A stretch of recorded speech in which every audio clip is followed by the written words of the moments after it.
Hello and welcome to the Goal Line Stand, a weekly college football podcast where myself and my co-host Nick Wold talk all things college football. I'm Brooks White, and week 6 was a great week of college football. We got upsets in a week that we really weren't expecting a lot of action to happen. We got some upsets that really shook up the college football world, and then we have this week, Week 7, we're going to talk all about it. We're going to preview a couple games and also give you some down-the-road talks, some top 10 talks, and really just give you an overview on college football for this week and last week. So without further ado, let's get right into it. And what was the biggest upset of the week?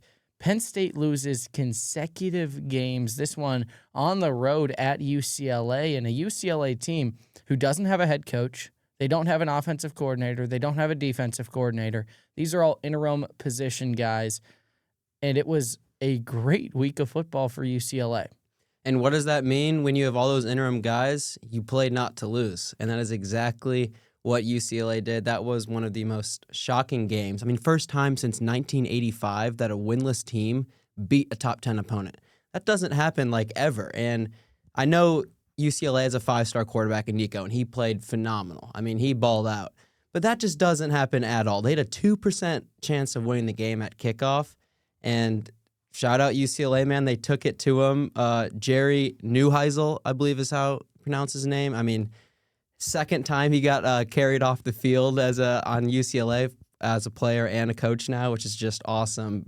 So I'm so happy for UCLA. That was awesome, kind of get back on track, get a win. And for Penn State, I don't know what's going on. I know we have a lot to talk about, mainly between Andy Kotelnicki, Jim Knowles, those coordinators. It's been a little off so far. Well, yeah, Nick, you and I, we've had separate conversations, but there's been a lot of hype around Penn State. There's been a lot of hype around Andy Kotelnicki being this offensive-minded guy, one of the best offensive coordinators in college football. So they say. They call him a guru or something weird. So what I was confused about is, again, in consecutive weeks, this Penn State offense hasn't changed. They haven't changed a bit. And this really isn't on Drew Aller. This is the schematics. They have 2 of the best running backs in all of college football, Nick Singleton, Katron Allen, who don't get the ball nearly enough. And it's an offense where they don't have the right personnel to be running these types of offenses, these, wide, spread out, space out the field offenses that Andy Kotelnicki's running. And I think you saw it against UCLA, a team who obviously came in 0-4, but just how bad this Penn State offense has been throughout the entire year. It's been not quality opponents that they have faced. I mean, really, if we're going to break it down, their first 3, that was a cupcake schedule. FIU, Villanova, Nevada, and then you go on the road to UCLA. You play that bad after a loss at home. Something's going on at Penn State, and it needs to be solved quickly. I mean, I think their season is about as good as over because they still have to go on the road and play Ohio State. They still have to host a team in Indiana who is as hot as any team in the country right now. I know. Right now in SP+, they're projected to go 7-5 now. I don't know if that is accurate, a 0.6% chance to win the Big Ten, but from what I've seen, especially from last week, Brooks touched on it with the schematics of the offense. They run a lot of RPOs, and they keep a lot of throws around the line of scrimmage, which isn't Drew Aller's strong suit. Drew Aller is a big arm, touch ball accurate guy, and we only saw that one play against Oregon. And, not putting all the blame on Drew Aller and the offense, but also the wide receivers. It is the exact same thing as last year. I thought Penn State changed it. I thought they went in the portal and they got their guys. No, it is the exact same horrible wide receiver play, and Drew Aller just has nowhere to go. Well, the receivers, they don't get separation. And again, Drew Aller, he has the size, he has the speed, the ability to extend plays, get that first down with his legs. However, he's not the kind of guy you want to be relying on that for an offensive. He's not a runner, is what I'm trying to say. He's a pocket passer. He is a pure pocket passer, but Penn State likes to use him on the ground, and I think they use him on the ground a lot more than they should. I say this because Andy Kotelnicki gets all this hype, and yet the on-field product, we've seen the same Drew Aller, the same wide receivers, the same, dare I say, the same running backs in Nick Singleton, Katron Allen. These guys are 3-year starters now at this point. We've seen these guys their entire career, and it's the same old offense regardless of if it's Andy Kotelnicki or a previous coordinator. On the defensive side of the ball, I think it's important to note that Jim Knowles had the number one defense in all of college football last year. And Nick and I know, because we watch Ohio State football, that Jim Knowles in his first year at Ohio State, it's not like it was a changed defense in 1 year.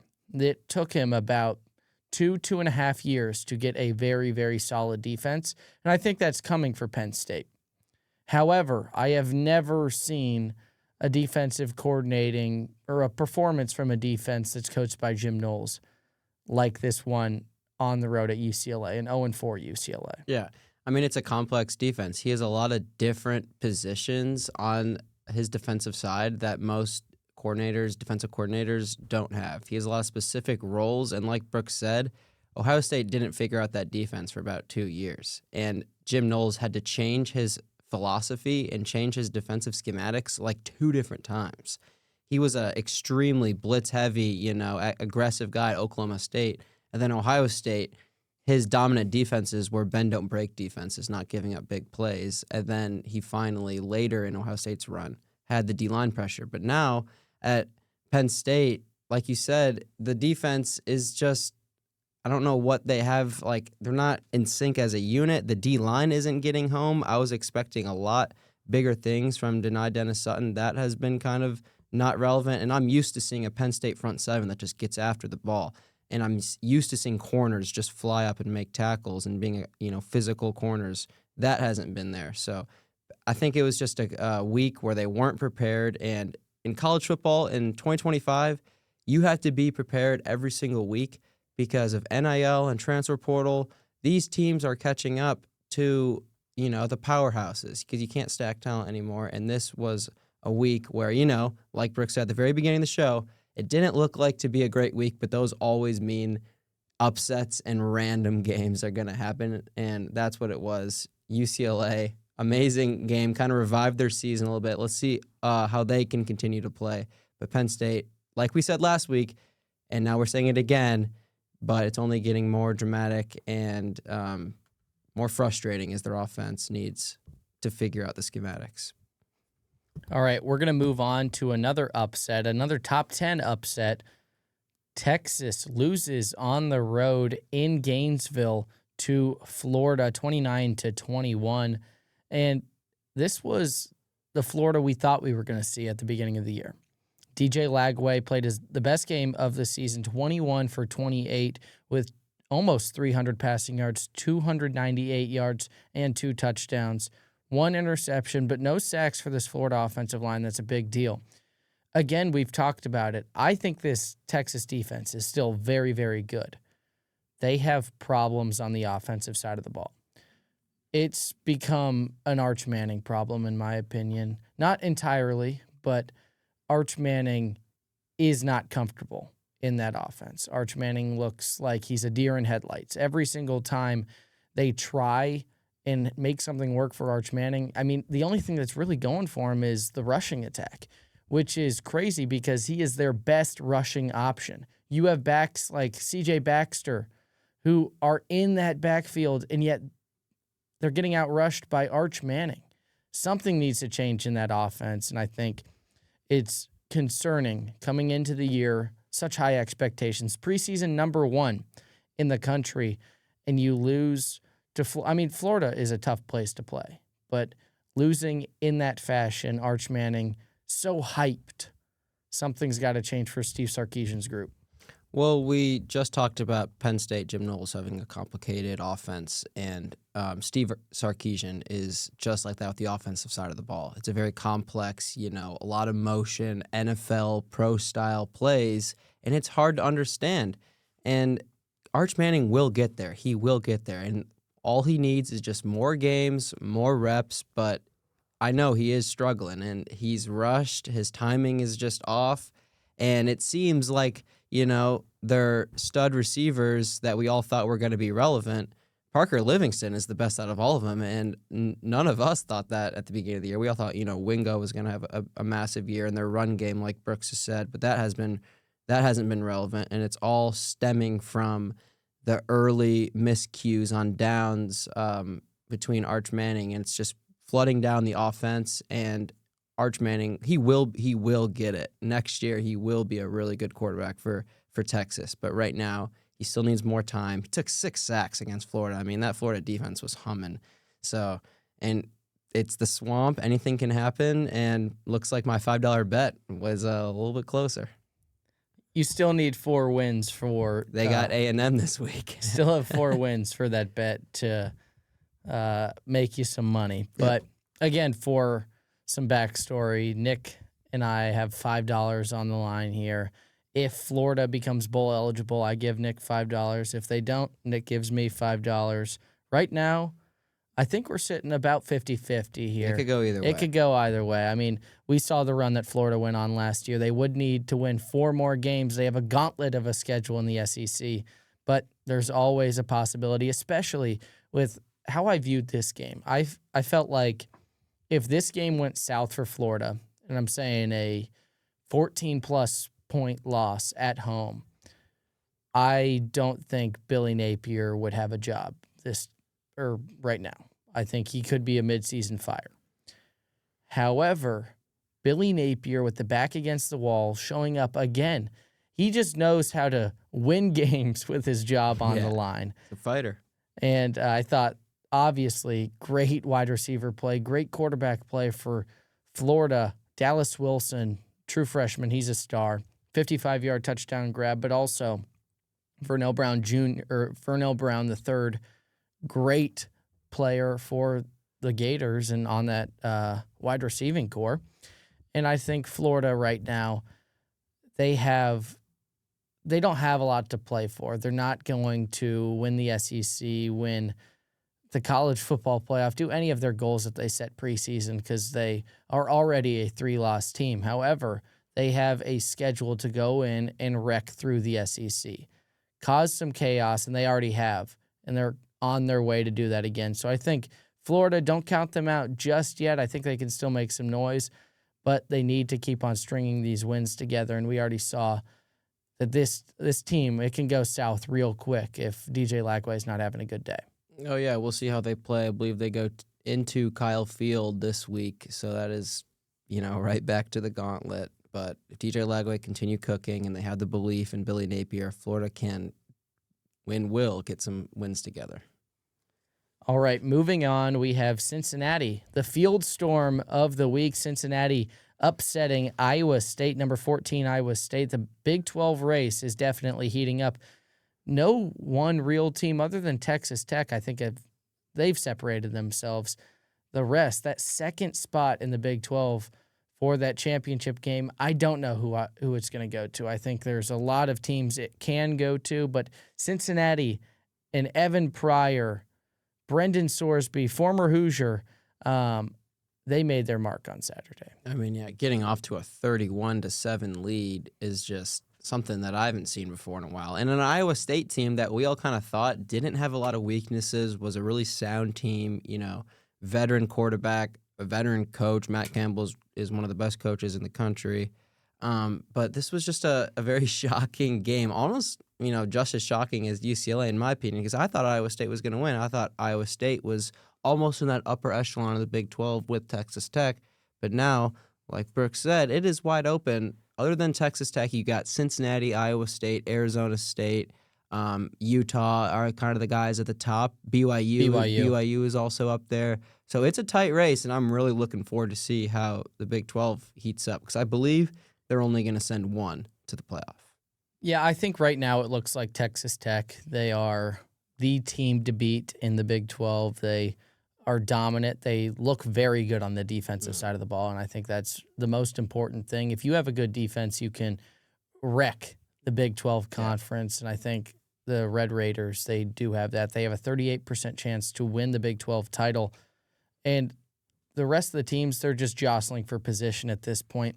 So it'll be interesting. But Cincinnati, they're only a one-loss team, one loss in enemy territory, Arrowhead Stadium, Week 1, where they lost to Dylan Raiola and Nebraska. So their Big 12 hopes are still alive. At this point in the season, your conference record matters more than your overall record. So Cincinnati, no losses in conference. I still think they could potentially make a push for the Big 12 championship or that second spot in the Big 12 championship game. So interesting to keep tabs on in the Big 12. Now we're going to go to the SEC matchup where it was Alabama taking down Vanderbilt 30-14.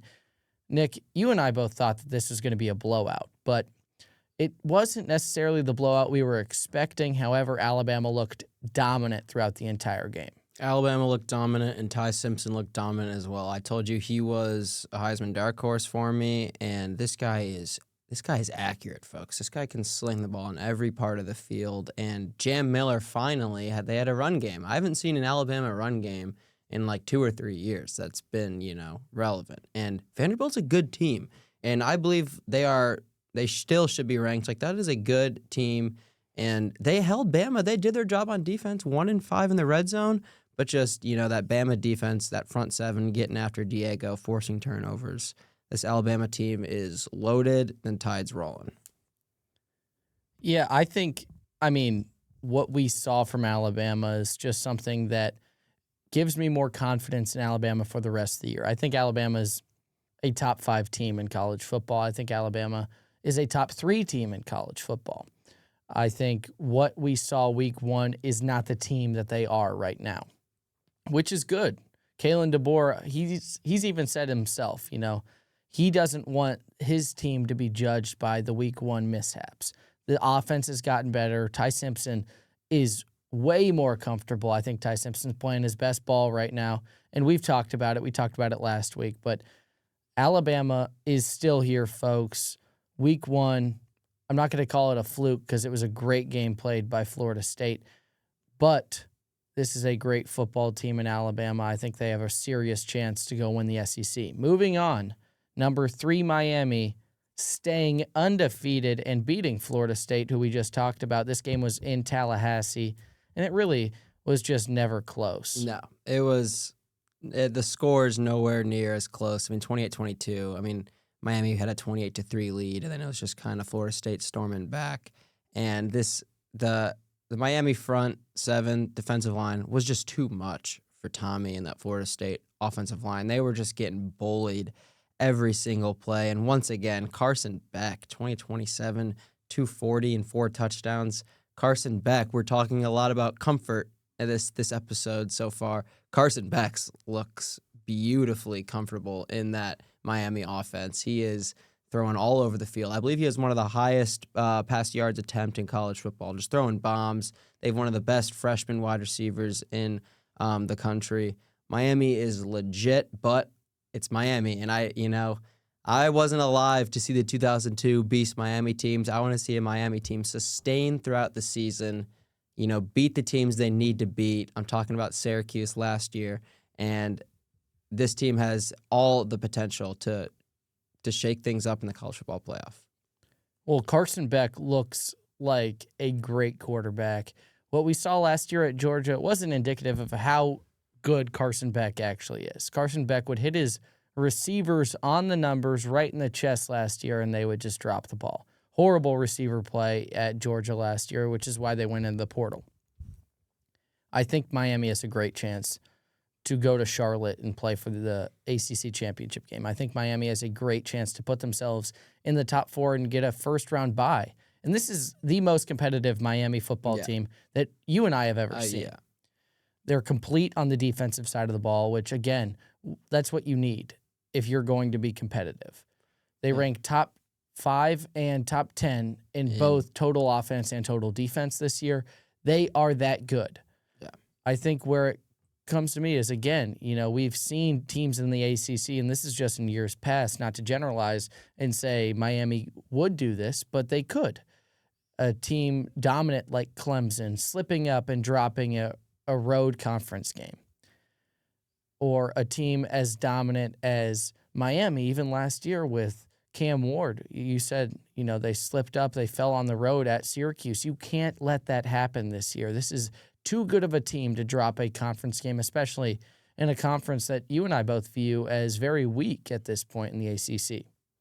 I mean, yeah, you could say Miami is one of the only teams in the country, maybe other than Texas Tech, that have like a clear ownership of that conference, and they have taken control of the ACC. I know Georgia Tech is there, and I know we all love Haynes King, but come on. If Miami played Georgia Tech and it was Miami's A game, we know who's winning that game. It's impressive what they're doing. Mario Cristobal has always, been getting knocked for his late game miscues that he always seems to run, but right now I have no sense of that. And for Florida State, you jump off to an exhilarating start, and they played dominant against the teams that they should beat, and recently, of course, they've shaken up a little bit. I don't think the season is over at all.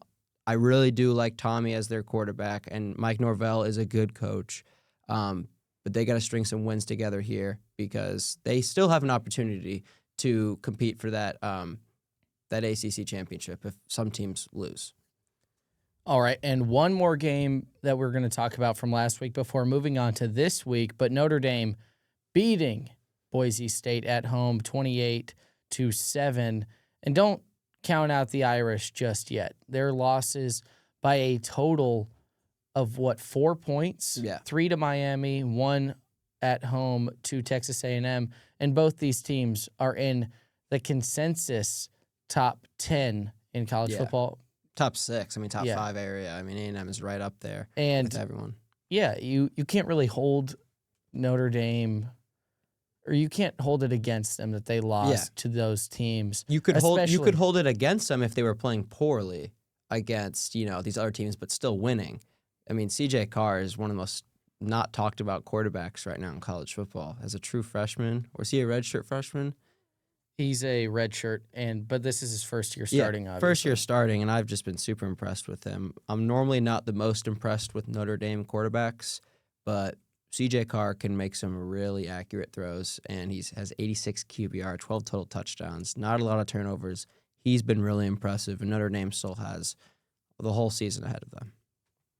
All right, now we're going to talk about Week 7. We're going to start with the noon slate. Ohio State, number 1 Ohio State, goes on the road and plays number 17 Illinois. This is an Illinois team that, obviously we talked about. We just saw here in Bloomington just 2 weeks ago, or 3 weeks ago now. But they had a big win against USC. They're slowly getting back to where we think they can be, but still injured pieces on the defensive side of the ball. We saw how bad that secondary was against a team like Indiana. And Ohio State, offensive line. Yeah, and Ohio State only has more weapons than Indiana. Yeah. I think this game could get ugly. I don't think it's going to be as high scoring as the Indiana game. Ohio State's offense, they've shown throughout this entire season that they can beat you, they can manhandle you, while also doing that by not blowing teams out, not putting up 60-plus point games. So correct. I think Ohio State is going to win this game. I think they're going to out-physical Illinois. We talked about how bad Illinois' O-line has been. Imagine having to go up against the number 1 ranked defense in the country. I think it's going to get ugly for Illinois offensively. You're going to need to rely on Luke Altmaier and Hank Beatty. And in my prediction for this game, I think it's going to be Ohio State 35, Illinois 6. I think Ohio State doesn't give up a touchdown. Is that 2 field goals? It's 2 field goals. I don't think Ohio State gives up a touchdown. I think they keep their season-long, consistent defensive play up. Ohio State only gives up 5 points a game. You're going to have to earn every single one of those points against this defense. This is the best defense in the country. And I think seeing what we both saw here in Bloomington, I think this game could get ugly for the Illini.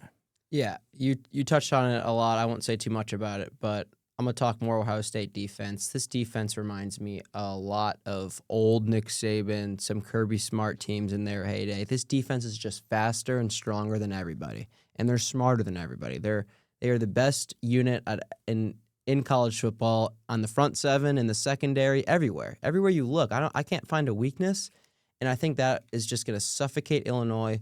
Luke Altmaier's having a good year, but he's going to be running for his life. It's going to be a similar, how Nico in the Tennessee was just running for his life, just fighting for yards in the college football playoff in the first round last year.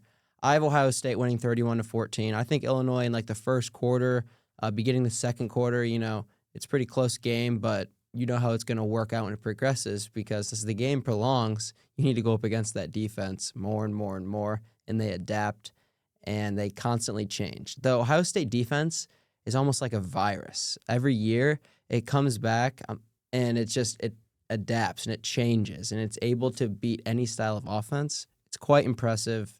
I have Ohio State rolling past Illinois this week.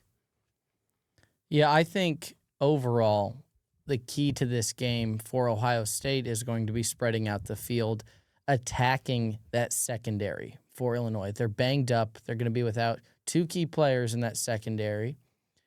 And it's the worst case scenario for Illinois, having to go up against Jeremiah Smith and Carnell Tate. Add in the fact that they still have Brandon Innes in the slot and Bo Jackson, a young, hungry Bo Jackson, who's ready to go out and play. In a tight end room that's used every snap.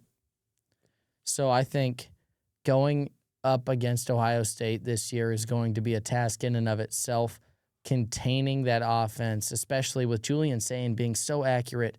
Highest completion percentage in all of college football. First year as a starter. Another tough road test for Julian Sayin, but at the end of this year, you're going to be able to say this guy going into next year, because he will still be a starter next year, he's seen it all. Yeah. He will have to go on the road to Washington, which is already a hard place to play. Illinois, already a hard place to play. Michigan at the end of the year. I mean, this guy is going to be battle-tested by the end of the year on the road. You're going to have all the confidence in him. I have all the confidence in the Buckeyes right now. They're the number one team in the country for a reason. I think they pick up a big win. Now, another noon game. This is an SEC game that I'm actually super excited about. It's a really good game. Definitely going to have to do the multi-view here. 100%. Missouri hosts Alabama. And this is an undefeated Missouri team with two good players, in my opinion, in Bo Pribula and Ahmad Hardy.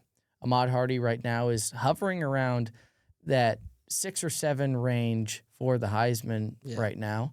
He's one of the best running backs in all of college football. He has that spark transfer out of University of Louisiana, Monroe. Is that the Raging Cajuns? It is the Raging Cajuns. And he is making his mark on the SEC right now. I think Bo Pribula, he has the advantage there where he can extend plays with his legs. He was used a lot at Penn State last year on the ground, picking up those first downs. I think this is the first test for Missouri. And then we already talked about Alabama. I think this Alabama team has national championship level ceiling. They are a top 3 team in the country, in my opinion, right now. They're a top 5 at least. I know they're not ranked there. It's because they have the one loss. But going on the road at Missouri, I've been there. I know the environment. It's not as hectic as other places Alabama will have to play, but it's not easy. That is a good football team. It's a well-coached football team. Eli Drinkowitz does a great job. I think that this will be a very close game. I still see Alabama winning it 30-28.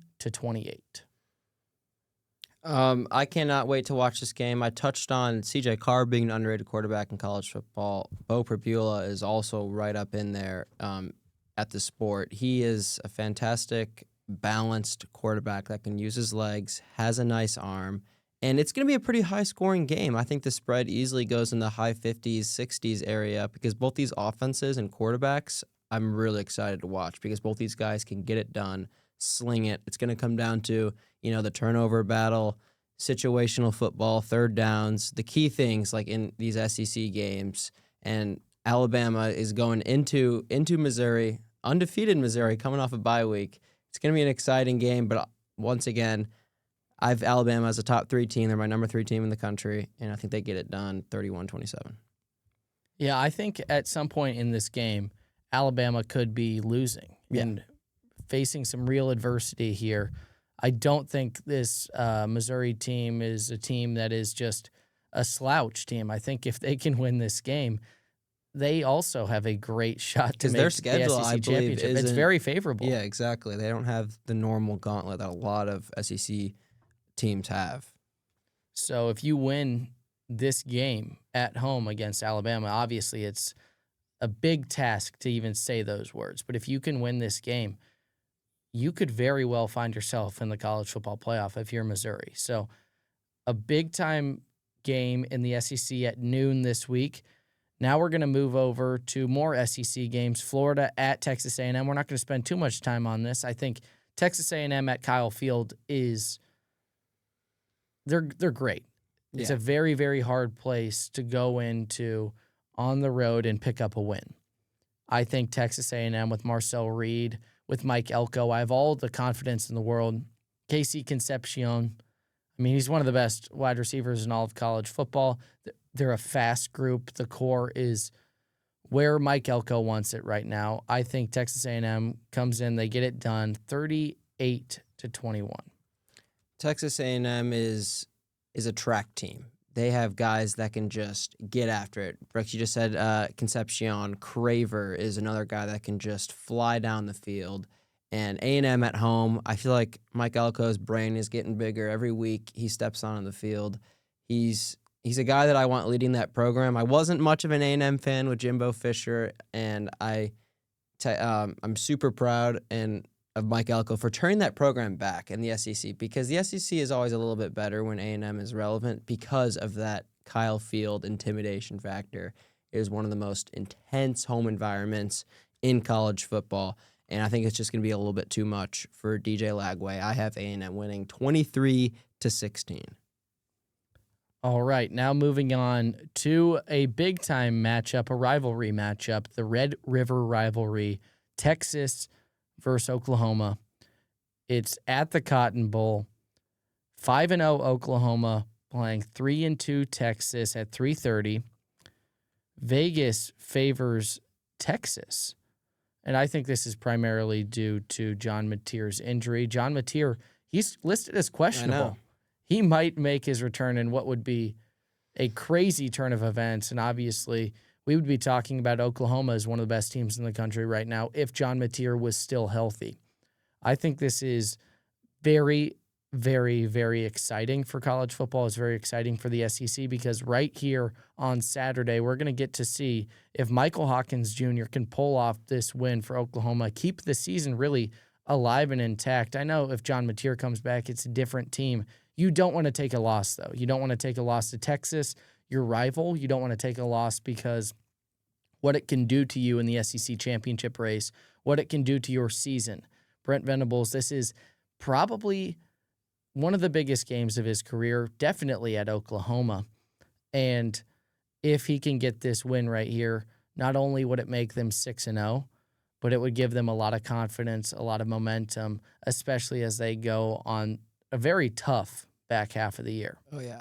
If you went up to me at the beginning of the year and said that Oklahoma would be around number 5 in the country and Texas would be unranked by the time the Red River happened, I would be shocked. I mean, this is really, weird. Normally I'm used to Texas being ranked and Oklahoma, out of the rankings the past couple of years, but it's a little flipped. And if Mateer plays, I guarantee you Oklahoma's going to use him as a decoy, 100%, because it's really hard for me to understand that he just had hand surgery on his throwing hand, and now he's questionable and maybe getting in rhythm, which is insane.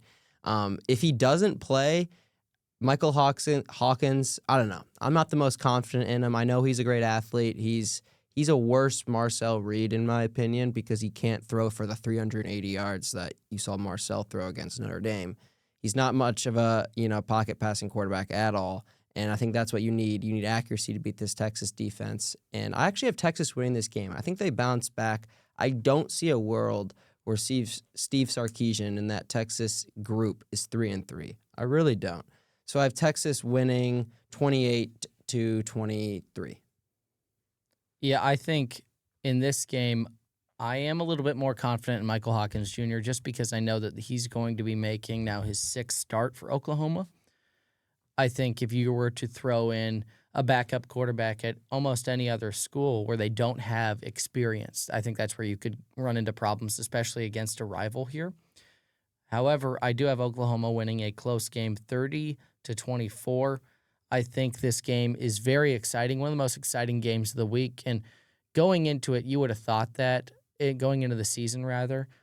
Right now, I think it's only interesting because what this game means for the SEC and the bigger picture of college football. I mean, going into the year, I thought this was going to be, roles reversed, Oklahoma. I didn't know what to quite expect with John Mateer. Now I think this game is so crucial to Oklahoma's season. They need this win, and so does Texas, because Texas falling from number 1 to a 500 team halfway through the season, that is a horrible look for your team and your squad. So a crucial game at 3:30. Now moving on, we're going to talk about the Big 12 matchup, and we'll get closer to talking about the Hoosiers going on the road and facing the Oregon Ducks. But Arizona State and Utah, 10-15 game. This is a very important Big 12 game. It's supposed to be rainy, and I think Kenny Dillingham, obviously coming off of the college football playoff berth for his team last year, he's going to have his guys ready. Utah on the road at Utah is not an easy place to play. In the rain, on top of that. In the rain at night. You're going to have to rely on running the ball. This will be an old-fashioned slugfest type of game. I think at the quarterback position, though, Sam Leavitt adds a little bit more running ability than Devin Dampier. I think Devin Dampier is a really, really good quarterback, but I trust him more in the pocket than I do Sam Leavitt.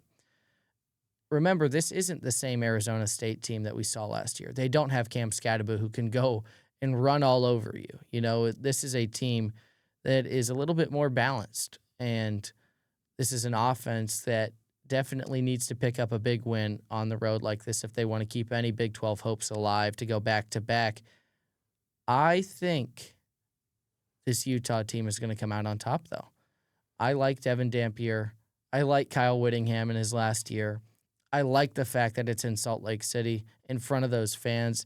If it's rainy, I trust Utah more. They're the more physical team, in my opinion. I think this is a close game, a one-score game, 27-20 in favor of Utah. Yeah, I cannot wait to turn on the television at 10:15 and watch double ham coaches go at it. I mean, Brooks said, it's going to be a physical game. Arizona State's a top 10 rush defense, and Utah's a top 10 rushing offense. This game is going to be built in the trenches. It's going to be raining. It's going to be at night in that intimidating, sea of red there. But Arizona State, they had that early loss, and I think a lot of people in the college football world kind of wrote them off a little bit. And I know they don't have Scatterbu. They have some really good weapons on the outside. Jordan Tyson will be a first-round pick in the NFL draft. Could be a top 15 pick. Could be a top 15 pick. Him and Carnell Tate are kind of around that 15 area, in my opinion. But this is still a really good Arizona State team. And I know Sam Leavitt, whatever you feel about him, you might not like him, you may love him. But at the end of the day, he's a pretty good quarterback. And I think Arizona State might get this win, 24-20, and give me the road team. And honestly, I know they're ranked, but honestly, I think this would be an upset just because it's at Utah. Yeah, I think regardless, this Big 12 matchup is crucial. Arizona State's early season loss on the road to Mississippi State. Again, we've reached the point where overall record really doesn't matter as much as conference record, especially for Arizona State. Arizona State undefeated in conference play. That's what you want right now. Utah, they do have that one loss. So for both Utah and Arizona State trying to keep their Big 12 hopes alive, this is a big time game on Saturday night. Now we're going to talk about our top 10. We've agreed on a consensus top 10, and we're going to go over it. This will be a weekly segment, the top 10 rankings, and we'll start going from 10 to 1, all right? 10 is Georgia. And you and I both like Georgia right now. They need to figure some things out offensively. Yeah. I like Gunnar Stockton. The defense is always going to be solid at Georgia. Number 9, Texas Tech.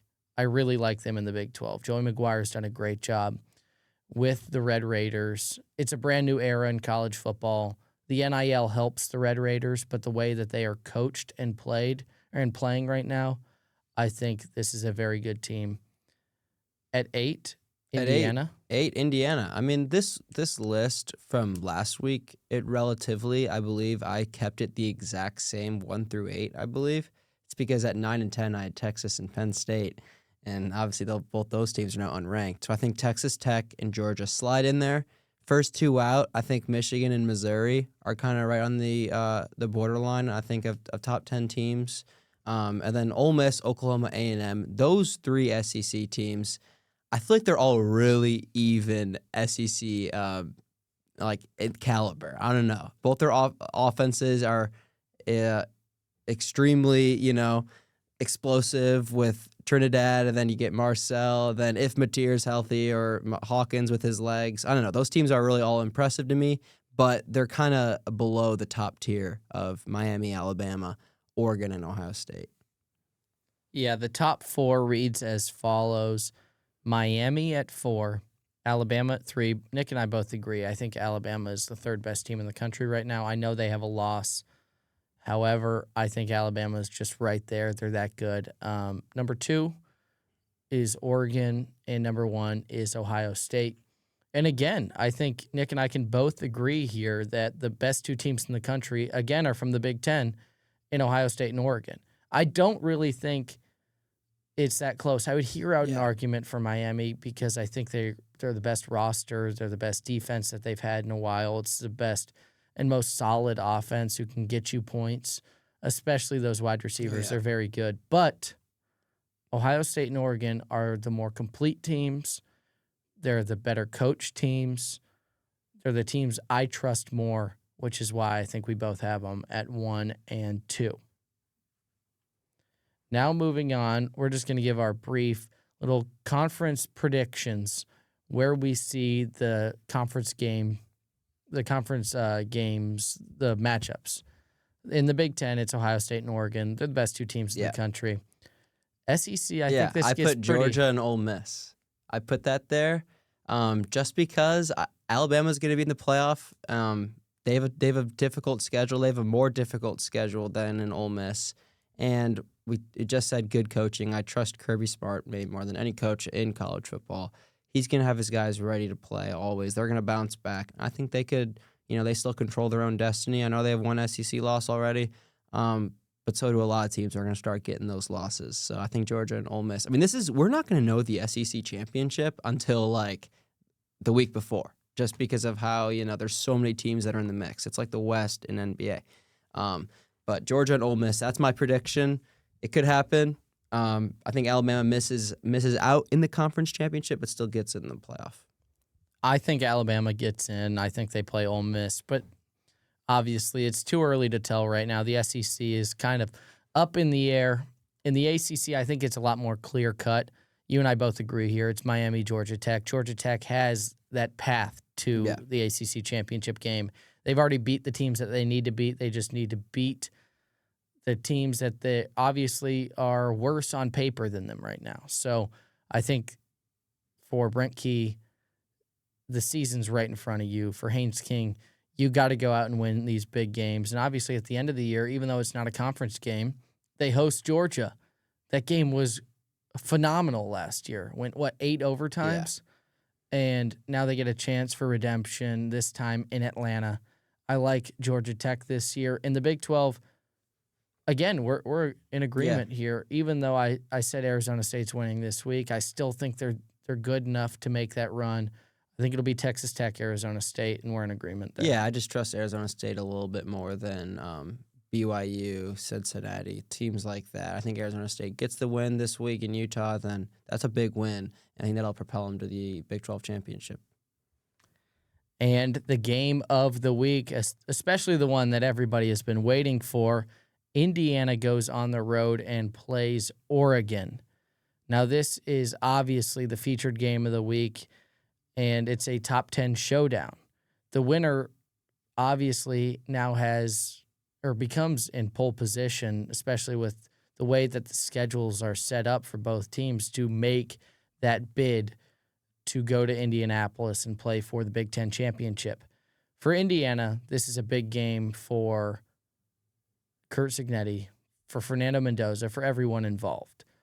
for Dan Lanning, he's had these same types of games in every year that he's coached at Oregon, where a scrappy young team who comes in highly rated has to then play his Oregon Ducks, whether it be at Autzen, where he hasn't lost. Oregon has not lost a game in Autzen since November of 2022, which is crazy. It was against Washington and Kalen DeBoer. 1,061 days ago was the last time that the Oregon Ducks lost in Autzen. This is a tough place to play, a loud place to play, and the Hoosiers have their work cut out for them. Man, Autzen Stadium on Saturday, two unbeaten teams collide. Indiana's been low-key another surprise story 2025, but Oregon, Brooks just said it, is elite at home. And this game is about tempo, trenches, and who wins the turnover battle. If Indiana can control the line of scrimmage early and keep Oregon off the field, they can hang. But Oregon, and especially at Autzen, and that balanced attack will test every bit of the Hoosier discipline. And both these teams, I mean, when I was breaking down both these teams' statistics, they are pretty even. Both of them score around like 37, upper 30s points a game, way over 400 yards of offense, really good on third downs. Both these teams are plus 50% on third down. And then red zone as well. Both these teams are scoring 80% in the red zone, which is really impressive. Indiana loves to win their turnover margin. They are +5 right now. Oregon is +2. If Indiana can get some turnovers early on Dante Moore, which I doubt will happen just because I'm a big Dante Moore fan and that offense is very pleasant to watch. But if they can get some turnovers, hang in the game, not allow Oregon's tempo on offense to just all of a sudden hit you with a field position change. They need to, keep them off the field as much as they can, control the sticks, and win those 3rd and 1, 3rd and 2s. Well, both teams come into this game top 10 in total offense and total defense across all major sites. Indiana, though, is actually top 5 in both of them, which is surprising to me. Again, a top 5 defense for the Hoosiers. The Hoosiers won that game in Iowa City purely because of the defense. The defense kept them in the game the entire time. And obviously it was shaky. It's a tough place to play. And this is an even tougher place to play in. Nobody is expecting IU to come out on top. Nobody is expecting IU to even keep it close at some points in the game. I think right now where I am concerned if I am the Hoosiers is that offensive line versus the Hoosiers' defensive line. On average, Oregon's offensive line is 46 pounds heavier than the Hoosiers' defensive line. Now, that might seem like, maybe the Hoosiers' edge rushers are faster, can get home. Yeah. But 46 pounds, that's a lot of weight. Of beef. And I think right now that is concerning. I think where this game is going to be fun is the fact that these are two of the best coordinators in all of college football. Will Stein, the Oregon offensive coordinator, he's efficient. He's a young guy. His team is number 7 in the country total offense, and he's been that good for years. Now, I mean, you could say the coordinators on both sides of the ball for both teams You're right. really good because Tosh Lupoi, the Oregon defensive coordinator, is also a beast, former Nick Saban guy. But this game, both quarterbacks, both balanced attacks. It's gonna get ugly. How many 3rd and 1, 3rd and 2s, 4th and 1, 4th and 2s did we see in the Oregon Penn State game? A gazillion, it felt like. I think that's gonna happen again, and it's gonna be the team that wins the turnover battle. And also, one thing I want to point out to this game is special teams, because a blocked punt, a long return could completely change the game, especially if it was for Indiana to quiet down that crowd and then just flip field position. That would mean everything. So if special teams can make a difference, that would kind of neutralize the home crowd threat. Well, the Hoosiers, they have a great special teams unit, and obviously we saw the changes that made in the Illinois game, getting the early blocked punt. I mean, that was the moment where I felt the momentum and the energy shift, especially in the stadium. It just blew up. However, I think going on the road, playing at Autzen, it's a tough place to play. And it would stay on theme with this Indiana team where they play great and they beat these on the fringe opponents. And the only 2 losses for Indiana in the Curt Cignetti era have been on the road at Ohio State and at Notre Dame. Again, 2 of the teams who played for the national championship game. These are good teams that IU lost to. Yeah. You now are tasked with going on the road at Oregon. I think it's going to be a bit too much to ask for this team to come out on top. I think they're going to be competitive. I don't think this is going to be a rollover game, but my prediction is in the second half, Oregon pulls away. And they pull away because they are winning in the trenches and just out-physicaling. That's not a word. Being more physical than IU. I think Oregon wins this game 38-17. 38-17, really. I think this game is a bigger spread than the experts think. I think it's going to be close at some point, but I think there will be 2 late fourth-quarter touchdowns that make this game not close. I think there's one thing that Curt Cignetti is really going to focus on. I mean, obviously, there's a ton of things he's focusing on, but he's going to go back and watch his team play at Ohio State last year a lot before this game. Because if you look at that game, IU was not ready to play in that environment. Their offensive line couldn't hear. They didn't know what they're doing. Curtis Rourke didn't know what he was doing. And I really don't think that's going to happen again, especially because I believe this IU team is better than last year. And once again, they already went. They are. They are. And they went into that environment, didn't know what they were doing. I think they come back. They're more mature. They're better. But Oregon is really good, man. And Dan Lanning is a phenomenal coach at Autzen. I think Oregon wins by a touchdown. You know, and I'm not even trying to sound like I'm a hater by any means. I think this Indiana team is 100% better than they were last year. Yeah, I think they are a playoff team. They keep the same defense going into the year. I know they returned a lot of players, but keeping up that same defensive efficiency, which is the deal breaker, it was what set the Hoosiers apart last year. That defensive energy, the way they got home to the quarterback. They haven't really gotten home to the quarterback this year so far, and they are still very, very good, top 5 in the country in total defense. They got better. They got a more systematic quarterback that fits this Hoosier system in Fernando Mendoza. They keep their wide receivers. I mean, this is overall a better IU team. I think Oregon is one of the best, if not the best team in the country. So this is why I say it's a 38-17 game, but I think those are 2 late touchdowns. I think IU will have this at a point going into the fourth quarter where this is a 1-score game. Yeah. I think on the road at Autzen Stadium. It helps that it's not at night, though. It does. It helps. If it was at night, I think Oregon wins by 3 touchdowns. I'm not going to lie. But at noon in there, it's going to be a wake and bake for all those Oregon students. But I think it's going to be a really phenomenal Big Ten game. And I'm excited to see, Indiana be put on this national stage so the fans of the college football universe could actually see that this is a really good team and they are deserving of a top 10. Yeah, I think this is the best chance in the Curt Cignetti era. I know we talked about, you just talked about that Ohio State game going on the road at the Horseshoe, the trip that they made to South Bend in the college football playoffs. But this is that chance this year to go introduce yourself. If you keep it close, I don't think the Hoosiers drop that far. They should not be penalized that far, 100%. If they can keep it close, this is still 100% a college football playoff team.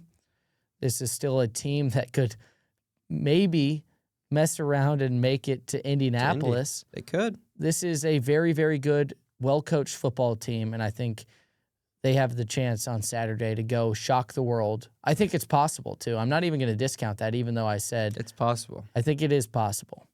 So we will see. It's an action-packed Week 7 of college football, and that will conclude the 3rd episode here of Turn It Up Sports with the Hoosier Network. Nick and I are going to be watching college football. Stay tuned for this episode dropping tomorrow on the YouTube channel.